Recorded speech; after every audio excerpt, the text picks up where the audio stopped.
Assalamualaikum warahmatullahi wabarakatuh.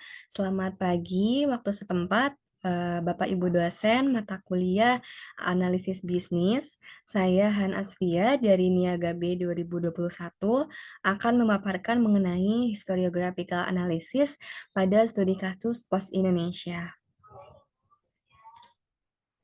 Oke, berikut ada daftar isi atau materi-materi apa saja yang akan saya sampaikan pada kesempatan hari ini. Ada 7 materi. Yang pertama adalah historiographical analysis itu sendiri, lalu selanjutnya ada company profile Pos Indonesia, brief history of Pos Indonesia, critical success factor, manfaat historiographical analysis bagi Pos Indonesia, keterbatasan historiographical analysis, dan yang terakhir ada rekomendasi. Baik, yang pertama adalah historiographical analysis. Jadi, historiographical atau mungkin bisa disingkat dengan analisis adalah suatu pendekatan atau metode dalam penelitian yang digunakan untuk mempelajari dan juga menganalisis suatu peristiwa, fenomena ataupun topik tertentu dari perspektif sejarah. Jadi mungkin bisa dilihat ya dari katanya pun ada historio atau historis ya, sejarah gitu. Jadi metode ini melibatkan pengumpulan dan juga analisis sumber-sumber sejarah yang pastinya relevan untuk memahami konteks, perkembangan, dan juga dampak dari peristiwa yang sedang diteliti.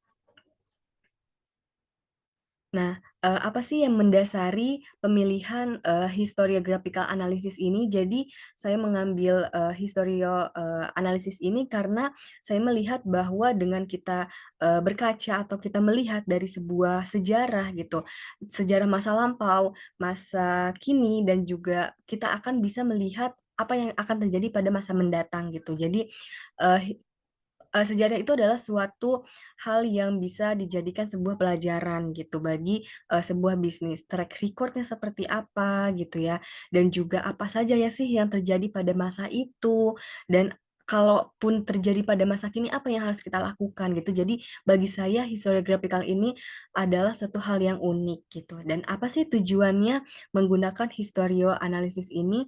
Yang pertama adalah ingin mendapatkan pemahaman yang mendalam tentang peristiwa atau fenomena yang sedang diteliti dengan konteks yang luas.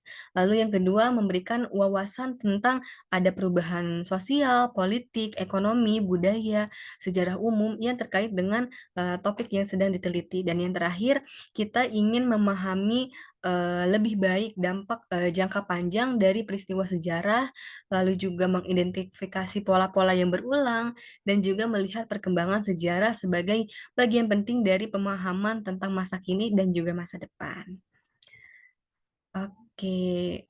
Nah, setelah tadi kita tahu apakah itu yang dimaksud dengan historioanalisis, selanjutnya ada company profile atau profil perusahaan dari Pos Indonesia. Jadi bisa dilihat di sebelah kiri ini adalah foto, di mana ketika, Pos Indonesia ini pada masa kolonialisme Belanda gitu ya.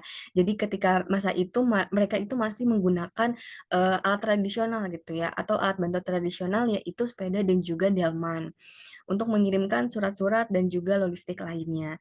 Jadi Pos Indonesia ini dibuat oleh seorang jenderal Belanda yaitu J.M. Barron pada 26 Agustus 1746, yang mana Pos Indonesia ini adalah pos tertua di Indonesia, dan fokus utama dari Pos Indonesia ini ingin memberikan solusi logistik dan juga pengiriman yang memberikan pelayanan baik kepada masyarakat Indonesia, karena bisa dilihat dari latar belakang geografis Indonesia itu sendiri dari berbagai pulau, dari 5 pulau besarnya dan juga beribu-ribu pulau yang ada, eee, menyulitkan gitu ya, menyulitkan orang-orang untuk mengirim barang. Jadi Pos Indonesia ini menjadi salah satu gitu ya, solusi logistik dan juga pengiriman.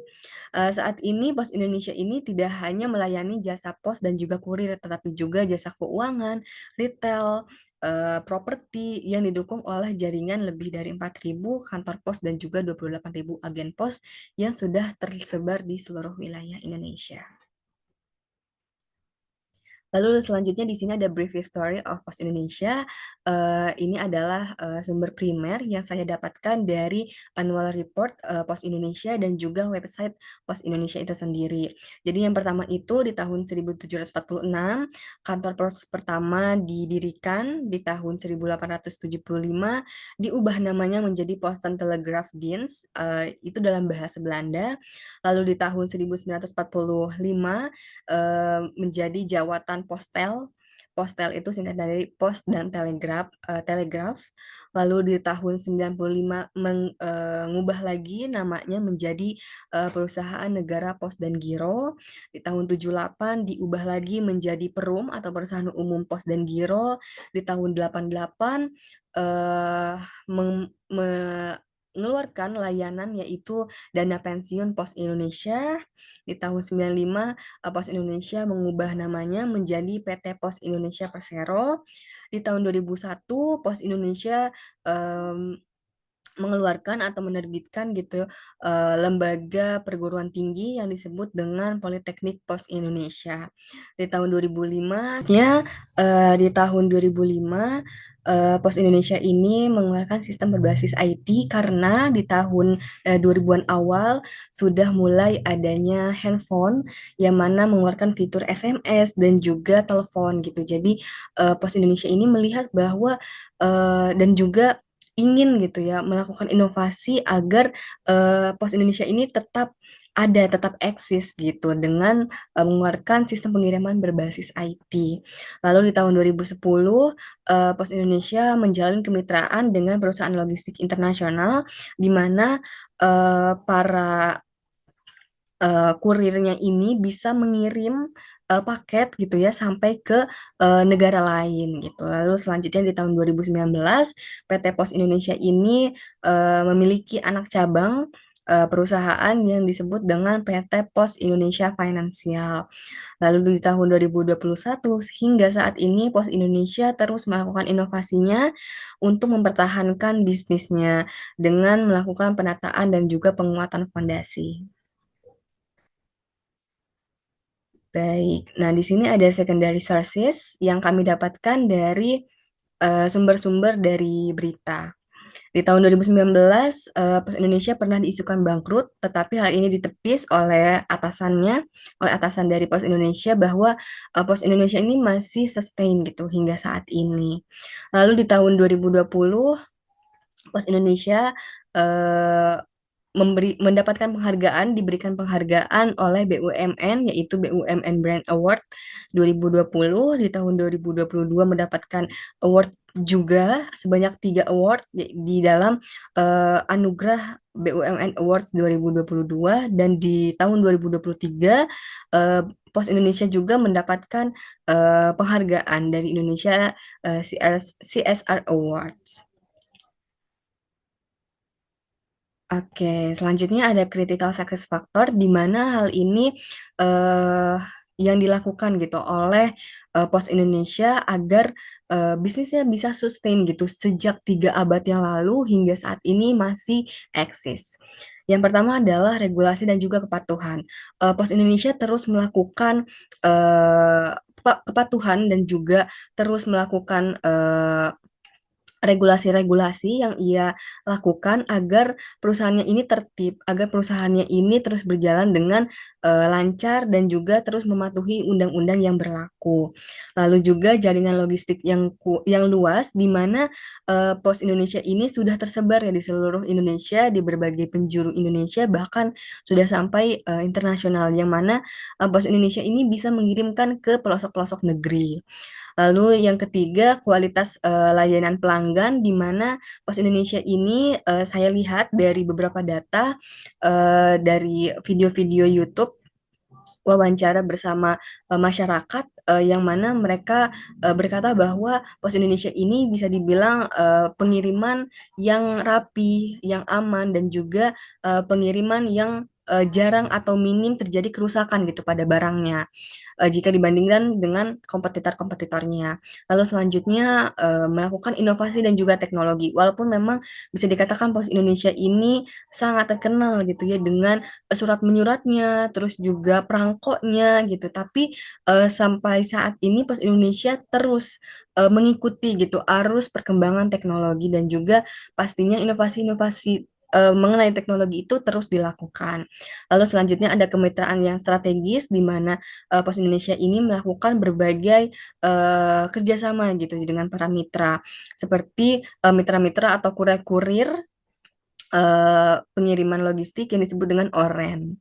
Lalu selanjutnya ada kualitas karyawan. Kualitas karyawan ini sebagai salah satu ya faktor kenapa Pos Indonesia ini masih ada gitu, masih sustain sampai sekarang karena SDM-nya ini terus terlatih untuk mengeluarkan inovasi-inovasi dan juga pengembangan-pengembangan dalam bisnisnya. Dan yang terakhir adalah keberlanjutan dan juga efisiensi. Jadi Pos Indonesia ini tidak puas gitu, tidak puas dengan satu kinerja saja gitu, tetapi terus melakukan inovasi, terus melakukan keberlanjutan dalam bisnisnya dan juga dari keberlanjutan itu dilihat efisien atau tidak gitu. Baik, selanjutnya ada manfaat dari historioanalisis bagi Pos Indonesia.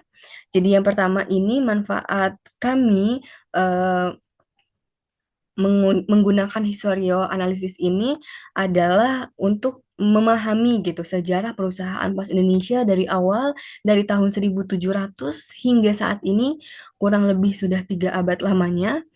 Lalu juga menganalisis perubahan dan tren karena dari jarak itu ya dari jarak hampir 300 tahun itu sudah banyak sekali perubahan-perubahan yang terjadi dan juga tren-tren yang terjadi dari tahun ke tahun yang terus berubah-ubah. Tren yang berubah-ubah ini bisa juga berulang lagi. Jadi kita melihat selalu sejarah-sejarah di masa lampau seperti apa dan bagaimana caranya perusahaan Pos Indonesia ini bisa gitu untuk menangani berbagai tantangan tadi. Dan nomor tiga ini masuk ke poin ketiga, yaitu identifikasi keberhasilan dan tantangan gitu. Jadi apa saja sih yang berhasil dari masa lampau, inovasi apa saja sih yang bisa diterapkan lagi pada hari ini dan di masa yang akan datang, dan apa saja sih tantangan-tantangan dari inovasi-inovasi tersebut, dan juga bagaimana caranya untuk mengatasi atau mencegah tantangan-tantangan yang akan terjadi di masa yang akan datang. Lalu selanjutnya ada lagi pengembangan identitas dan juga merek, di mana kita bisa melihat perkembangan dengan adanya kompetitor dan juga Pos Indonesia itu sendiri. Bagaimana caranya kita melihat bahwa Pos Indonesia ini namanya terus ada gitu, namanya terus dikenal oleh masyarakat, walaupun memang tadi sudah saya sebutkan sebelumnya. Sebenarnya belum banyak orang yang tahu anak-anak milenial gitu ya, anak-anak Gen Z zaman sekarang lebih mengenal seperti JNT, Wahana gitu, si cepat dan lain sebagainya. Tetapi Pos Indonesia ini masih terkenal sampai sekarang gitu. Lalu yang terakhir ini adalah pengambilan keputusan yang lebih baik karena dengan kita melihat, kita belajar tentang sejarah, maka kita bisa mendapatkan gitu pembelajaran dari masa lampau. Untuk apa? Untuk pengambilan keputusan di masa depan yang lebih baik lagi. Lalu selanjutnya ada keterbatasan historiographical analysis. Yang pertama itu adalah keterbatasan sumber, di mana kami ini sedikit kesulitan untuk mengambil eh, data-data dari eh, Pos Indonesia karena dari rentang tahun 1700 ke 1800 itu adalah waktu yang cukup lama, 1 abad, 100 tahun, dan sebenarnya itu banyak sekali mungkin ya kejadian atau peristiwa-peristiwa yang terjadi, namun yang kami dapatkan sumber-sumbernya ini adalah sumber-sumber yang masih sangat minim gitu. Jadi belum banyak sumber yang terjadi di tahun-tahun atau zaman-zaman kolonialisme Belanda ini gitu. Lalu selanjutnya yang kedua adalah konteks sejarah yang terbatas tadi, karena kami melihat bahwa konteks sejarah ini sebenarnya bisa, diambil gitu ya dari beberapa sumber dan, kami sedikit kesulitan gitu untuk mengambil data-data dari, sumber-sumber yang terpercaya gitu. Dalam artian seperti misalkan kita ingin melihat bagaimana sih pos Indonesia pada zaman Belanda yang benar-benar secara real, secara nyata dari tahun ke tahun itu sangat sulit gitu karena tidak adanya, orang yang bisa, menjadi informan. Lalu selanjutnya adalah rekomendasi, dari hasil historiographical analysis ini adalah, untuk pos Indonesia, sarannya adalah jangan merasa puas dengan branding perusahaan yang bisa atau terkesan cukup lama, cukup tua gitu ya, tetapi harus terus mengembangkan dirinya, terus, meningkatkan brand awareness kepada masyarakat dan ini berhubungan juga dengan poin 2 yaitu meningkatkan komunikasi pemasaran karena masih banyak generasi Z yang, mungkin awam gitu atau kurang familiar dengan, Pos Indonesia itu sendiri. Dan yang terakhir adalah mengevaluasi setiap produk dari Pos Indonesia, karena kami melihat dari beberapa, video di, YouTube ada wawancara dari, yang dilakukan oleh seseorang kepada masyarakat, di mana banyak yang merasa bahwa, produk-produk atau layanan-layanan yang dikeluarkan oleh Pos Indonesia ini, kurang efisien gitu dan juga kurang efektif dan, bisa dibilang kalau misalkan dibandingkan dengan kompetitornya, itu masih kalah jauh gitu. Jadi, ada 3 rekomendasi, untuk, Pos Indonesia agar perusahaannya bisa lebih, berkembang lagi ke depannya.